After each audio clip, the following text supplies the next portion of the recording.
할렐루야, 반갑습니다.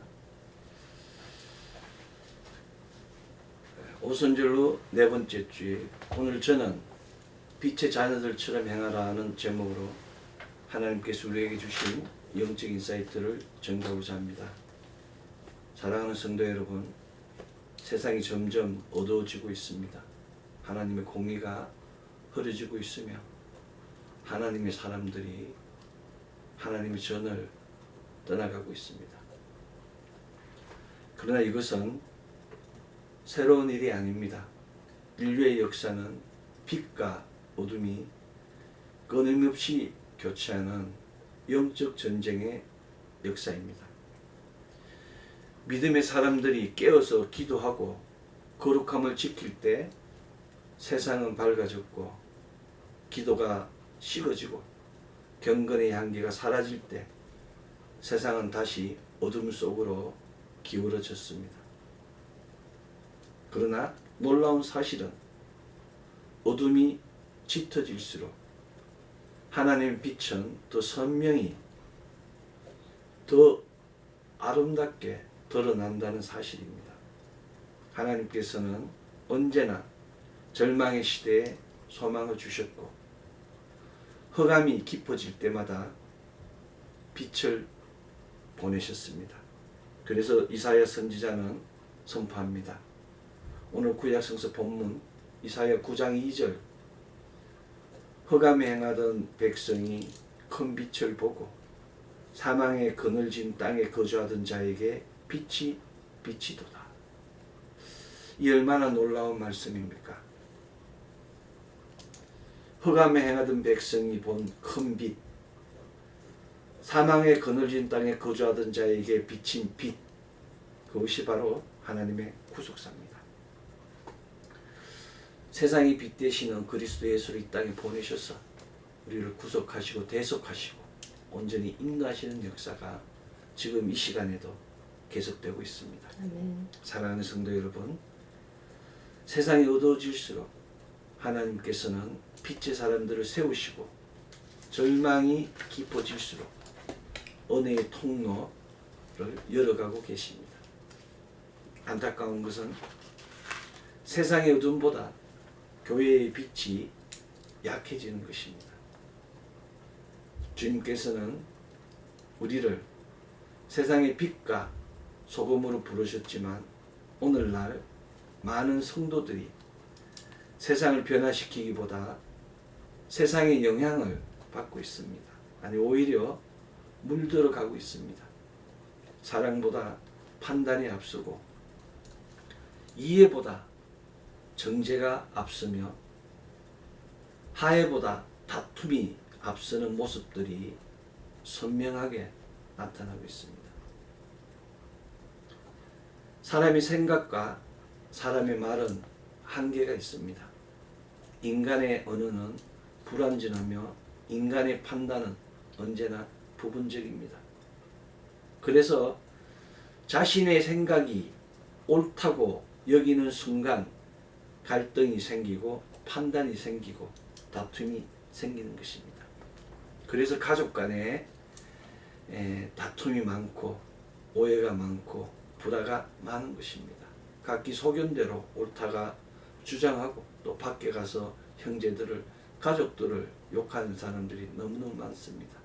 정말 부끄러운 일입니다. 믿음이 좋은 사람들 사이에서도 의견이 다를 수 있고, 같은 하나님을 섬기는 사람들 사이에서도 생각의 차이는 존재할 수 있습니다. 그러나 성숙한 믿음은 다툼 속에서 사랑하는 법을 배우는 것입니다. 참된 믿음의 사람은 비판을 받을 때 감정으로 반응하지 않습니다. 억울함 속에서도 자신을 변호하기보다 하나님을 의지하며 사람의 논리보다 하나님의 말씀을 붙듭니다. 성경의 위대한 믿음의 사람들은 비난하는 자들을 향하여 분노보다 인내를 선택했고, 보복보다 기도를 선택했으며, 자기 주장보다 하나님의 뜻을 구했습니다. 그래서 잠언은 우리에게 이렇게 교훈합니다. 잠언 15장 1절 유순한 대답은 분노를 쉬게 하여도 가격한 말은 노를 격동하느니라. 비난과 오해는 피할 수 없습니다. 주님도 비난받으셨고 선지자들도 비난받았으며 사도들도 비난받았습니다. 중요한 것은 누가 나를 비난하느냐가 아니라 그 비난 앞에서 내가 어떤 믿음의 태도를 보이느냐입니다. 누군가의 비난은 때로 하나님께서 우리의 믿음을 연단하시는 도구가 되기도 합니다. 억울한 상황 속에서도 하나님을 신뢰하는 법을 배우게 하시고 상처 속에서도 용서를 배우게 하시며 침묵 속에서도 하나님의 음성을 듣게 하십니다. 그러므로 믿음의 사람은 비난하는 사람에게 마음을 빼앗기지 않습니다. 오히려 그 일을 통하여 자신을 더욱 하나님께 맡깁니다. 사람에게 인정받는 것보다 하나님께 인정받기를 구하여야 합니다. 자신의 감정보다 하나님의 뜻을 앞세워야 합니다. 이것이 바로 믿음의 길입니다. 믿음은 편안한 날보다 시련의 날에 더욱더 견고해집니다. 그리고 비난과 반대 속에서도 사랑을 잃지 않는 사람이 결국 하나님의 빛을 가장 밝게 비추는 사람입니다. 어둠이 깊어질수록 더욱더 빛나야 합니다. 상처가 깊어질수록 더욱더 사랑해야 합니다. 비난이 거세질수록 더욱더 하나님을 의지해야 합니다. 이것이 흑암의 시대를 살아가는 빛의 자녀들의 모습이며 하나님께서 우리에게 주시는 영적 인사이트입니다. 힘을 힘으로 대적하는 것은 세상의 방법입니다. 비난을 비난으로 갚고 상처를 상처로 되돌려 주는 것 또한 어둠의 방식입니다. 이러한 어둠은 먼저 사람의 마음을 묶어놓고 결국 영혼으로 하여금 신앙의 긴 밤을 걷게 만듭니다. 우리가 잘 아는 바울 선생 역시 신앙의 어두운 밤 가운데 있었던 사람입니다. 영적 무지입니다. 하나님을 알지 못하면 어둠 가운데 갇힐 수밖에 없습니다. 영적 무지는 열심으로 해결되지 않으며 영혼의 어둠은 인간의 노력으로 벗어날 수 없습니다. 오직 위로부터 임하는 하나님의 은혜와 빛만이 사람을 새롭게 할 수 있습니다. 사울은 교회를 핍박하고 성도를 결박하며 그리스도를 대적하였지만 주님은 심판보다 사랑으로 그를 찾아오셨습니다. 정죄보다 은혜로, 멸망보다 회복으로 그를 만나 주셨습니다. 그 만남은 사울의 인생을 완전히 바꾸어 놓았습니다. 핍박자가 사도가 되고 박해자가 복음 전도자가 되었으며 어둠 가운데 있던 자가 세상을 비추는 빛의 정인이 된 것입니다. 사울이 바울이 된 것입니다. 사울은 부활하신 예수 그리스도를 직접 보고 그의 음성을 들음으로 사도의 권위를 얻게 되었다고 고린도전서 9장은 전가하고 있습니다. 이것은 단순한 체험이 아니라 한 영혼을 구원하시고 하나님의 나라를 위하여 사용하시는 하나님의 구속의 역사였습니다. 사울아 사울아 내가 어찌하여 나를 박해하느냐는 그 음성을 듣는 순간 사울은 서대반이 순교할 때 본 그 예수님께서 우편 보좌에 서 계신다는 환상을 기억하였을 것입니다. 또한 사울은 그 음성이 자신이 핍박하는 예수님임을 즉각적으로 알았습니다. 그래서 즉시 주여 누구시니까? 라고 여쭈었습니다. 주여는 극히 존귀한 인격체를 향하여 인격적 응답을 요구할 때 사용하는 언어입니다. 바울은 예수의 제자들을 박해함이 예수님을 박해하는 것을 같다는 것을 알지 못하였습니다. 바울은 너희를 영접하는 자는 나를 영접하는 것이요 나를 영접하는 자는 나를 보내신 이를 영접하는 것이라는 말씀과 같이 예수님의 제자를 영접하는 자는 예수님을 영접하는 것이며 예수님을 영접하는 것은 하나님을 영접함이라는 사실을 알지 못하였습니다. 영적 무지입니다. 알지 못하였기에 바울은 죄를 지을 수밖에 없었습니다. 바울은 마태복음 25장 40절 여기 내 형제 중에 지극히 작은 자 하나에게 한 것이 곧 내게 한 것이라는 말씀을 깨닫지 못하였습니다. 듣지 못하였기 때문에 알지 모르기 때문에 죄를 범한 것입니다. 예수님이 제자 중 지극히 작은 자에게 한 것이 곧 예수님에게 한 사실이라는 것을 알지 못했기 때문에 죄를 지을 수밖에 없었습니다.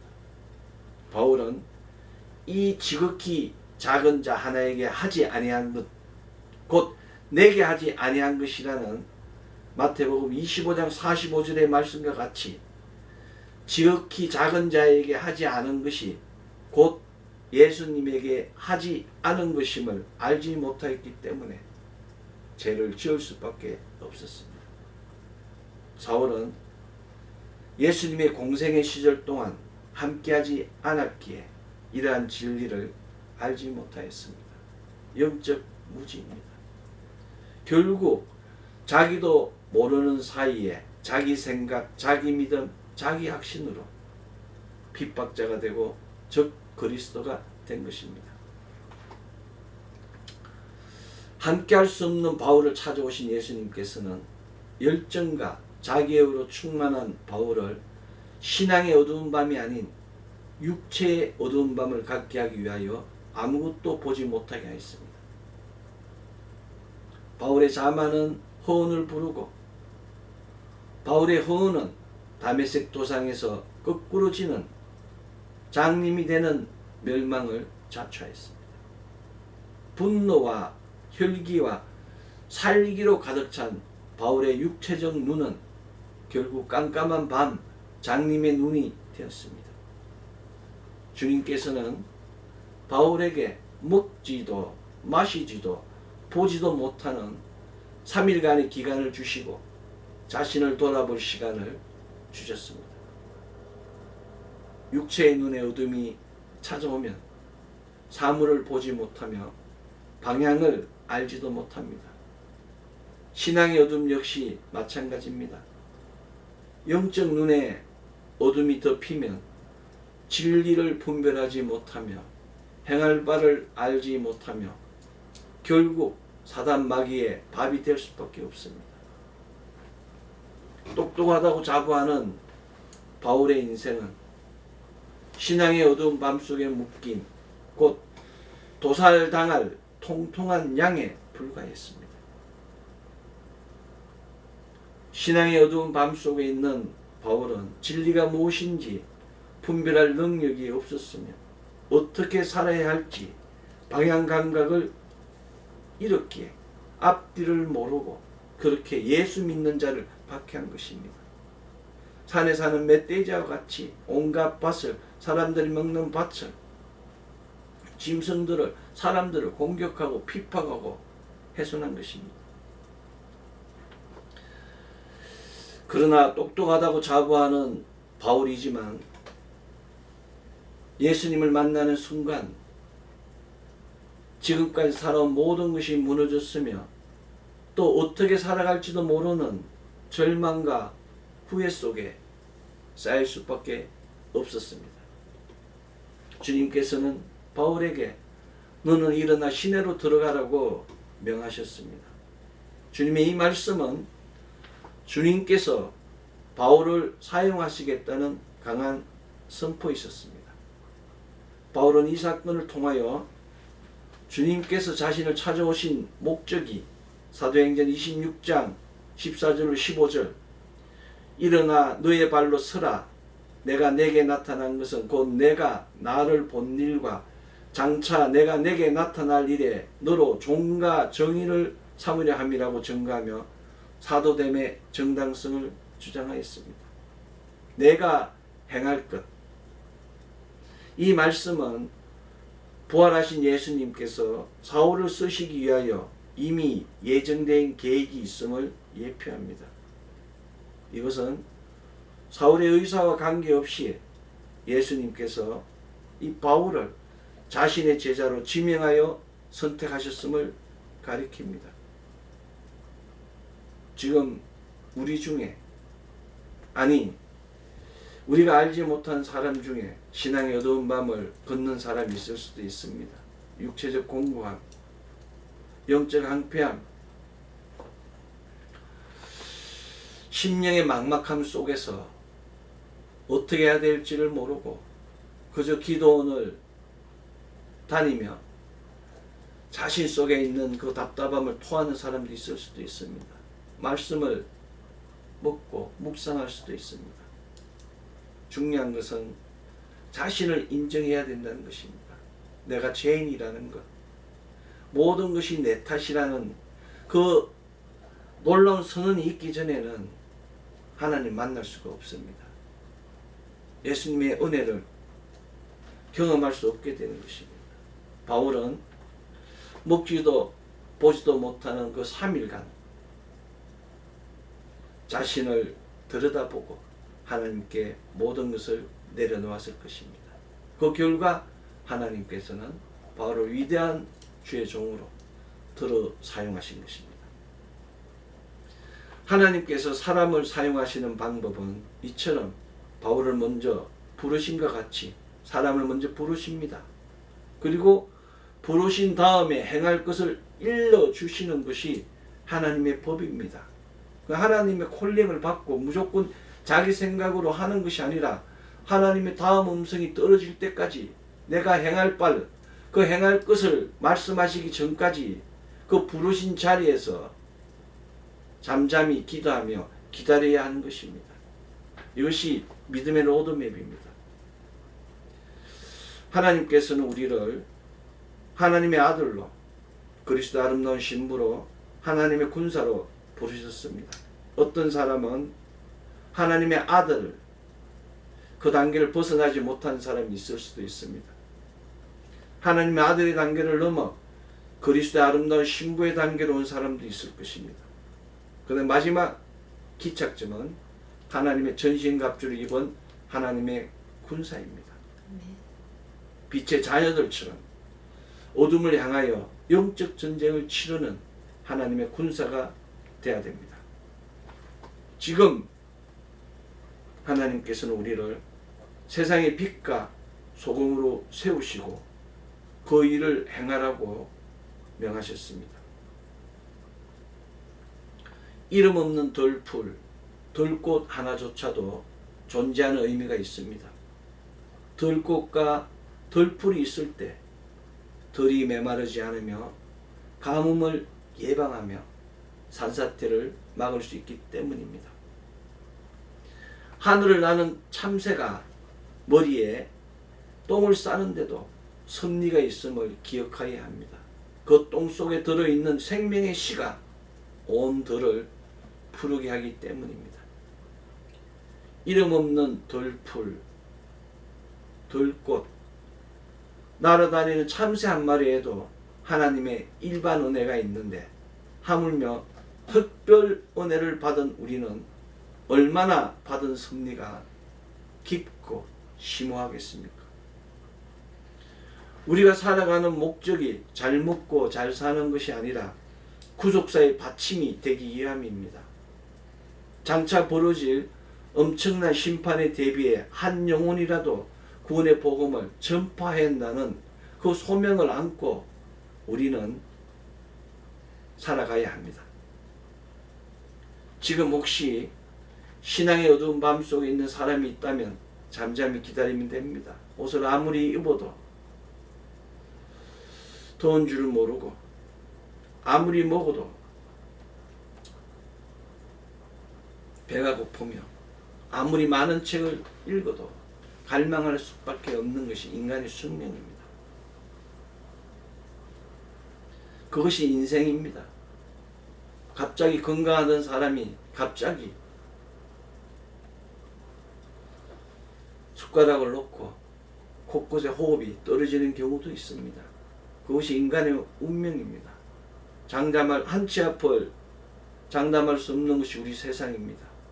그런데 얼마나 많은 일들을 하는지 하나님을 우습게 알고 하나님 말씀을 우습게 하고 예배를 경시하는 많은 사람들이 있습니다.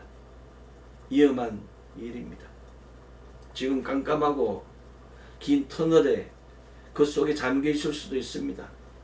그러나 터널은 반드시 끝이 있습니다. 봄이 가야 여름이 오고 여름이 가야 가을이 옵니다. 사랑하는 성도 여러분, 아이는 아이답게 청년은 청년답게 그러한 때를 지나야 현명함과 지혜를 갖춘 노인이 되는 것입니다. 아이가 걷자라도 문제입니다. 청년이 부족해도 문제입니다. 때에 맞는 형세를 갖추었을 때, 때에 맞는 교육을 받을 때, 때에 맞는 인담을 받을 때, 때에 맞는 행함이 있을 때 열매가 향기롭게 되는 것입니다. 흔들리지 말고 잠잠히 인내하며 신앙의 어두운 밤 동안 자신을 비우고 믿음의 오물들을 다 내려놓기만 하면 됩니다. 신앙의 어두운 밤은 이 땅에서 저 하늘로 가기 위하여 모든 사람이 거쳐야 하는 시간입니다. 신앙의 어두운 밤은 어둠에 사로잡힌 매임과 답답함의 시간입니다. 신앙의 어두운 밤은 자신의 죄와 더러움을 가장 처절하게 느끼는 시간입니다. 신앙의 어두운 밤은 자책의 시간이며 가장 부끄러운 자신을 만나는 시간입니다. 신앙의 어두운 밤은 너무 높고도 너무 깊은 담 속의 시간입니다. 기도 몇 시간 했다고 거룩해지는 것이 아닙니다. 성경 몇 줄 안다고 해서 그 신앙이 올바른 것이 아닙니다. 하나님 만나십시오. 하나님 음성 들으십시오. 그리고 자신의 부족함을, 자신의 죄됨을 인정하십시오. 이것이 바로 믿음의 정석입니다. 바울은 사흘 동안 이 신앙의 어두운 밤 속에 있었습니다. 우리가 잘 아는 요나 역시 큰 물고기 뱃속에서 3일 동안 신앙의 어두운 밤 속에 있었습니다. 신앙의 어두운 밤은 깨어지는 시간이며 변화의 시간입니다. 바울에게 있어서 사흘 동안은 요나와 같이 불순종이 순종으로 깨어지는 시간이었으며 나사로와 같이 사망이 생명으로 변화되는 시간이었습니다. 그리스도 예수께서 빛 가운데 임하셔서 바울에게 사흘이라는 암흑을 주시면 바울을 책망하심이 아니며 바울을 사도로 부르시어 구속사를 이루기 위함이었습니다. 주님은 바울을 구속사의 도구로 사용하시길 원하셨습니다. 그래서 바울에게 앞으로 나아갈 방향을 제시하였습니다. 하나님의 방법은 항상 순수에 준하여 행하여집니다. 먼저 아브라함과 같이 모세와 같이 부르심에 순종하여야 됩니다. 순종 이후에 비로소 다음에 행할 것을 알려주십니다. 바울은 순종으로 신앙의 밤을 탈출하였습니다. 바울은 헌신으로 신앙의 밤을 에워싼 어둠의 담을 넘었습니다. 이 놀라운 경험을 통하여 바울은 오늘 신약성서 본문 너희가 전에는 어둠이더니 이제는 주 안에서 빛이라 빛의 자녀들처럼 행하라고 담대히 선포하였습니다. 믿음은 자신이 경험하지 않으면 알 수가 없습니다. 영적 세계는 자신이 직접 경험해야 됩니다. 남들이 하는 들은 이야기를 듣고 앵무새처럼 따라하는 것이 아니라 자기가 직접 체험하는 것이 참 기독교입니다. 바울 선생은 예수 그리스도를 만나기 전에는 어둠이었으며 박해자의 대명사였습니다. 그러나 다메섹 도상에서 예수 그리스도를 만난 후 180도로 달라졌습니다.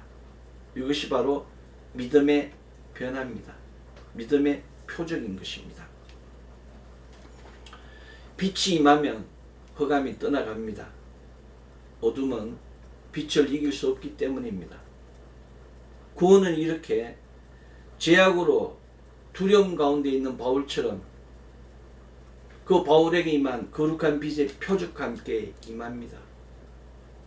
대선지자 이사야는 오늘 구약성서 본문 이사야 9장 2절 흑암에 행하던 큰 백성이 큰 빛을 보고 사망의 그늘진 땅에 거주하던 자에게 빛이 비치도다라고 증거했습니다. 먼저 흑암에 행하던 백성, 행동이 죄악 가운데 있는 백성들을 가리킵니다. 행함이 악하고 그 땅조차 사망의 그늘진 땅, 사탄 마귀 귀신들이 점령한 땅, 지방령들이 행사하는 그 땅에 거하는 자에게 빛이 비쳤다고 증거하고 있습니다. 중요한 것은 죄악을 행한 백성들이 먼저 빛을 봤다는 겁니다. 먼저 보고 하나님께 간구했을 때, 부르짖을 때, 자복했을 때 하나님께서 그 빛을 비춰주시는 것입니다. 생명의 빛 되시는 그리스도 예수께서 오시면 인생의 흑암이 떠나갑니다. 흑암에 행하던 우리 영혼에 생명의 빛이 임하는 순간 모든 매임과 멍해는 다 꺾이고 풀리고 해결되는 것입니다.